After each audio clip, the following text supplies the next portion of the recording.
Hi gas అమెరికాలో winter storm కదండి. So ఆ వింటర్ స్ట్రోమ్ ఎఫెక్ట్ మాకు కూడా వచ్చింది. సో మాకు almost 6 to 7 inches of snow పడింది సాటర్డే నైట్ మొత్తం. అండ్ ఇది సండే మార్నింగ్. ఈ సండే మార్నింగ్ వచ్చేసరికి వాళ్ళు మొత్తం క్లీన్ చేసేసారు. మీరు చూడొచ్చు రోడ్లు ఆల్మోస్ట్ అన్ని క్లీన్ చేసేసారు.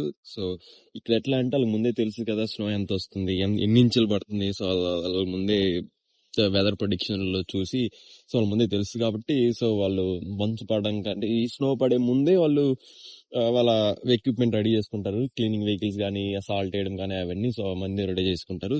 సో స్నో పడిన వెంటనే సో చేస్తారు. ఈ ఆర్మీ వాళ్ళు వచ్చినట్టు వచ్చి మొత్తం క్లీన్ చేసేస్తారు. సో ఇలా ఈ స్నో మొత్తాన్ని ఇట్లా సైడ్కి నెడతారనమాట.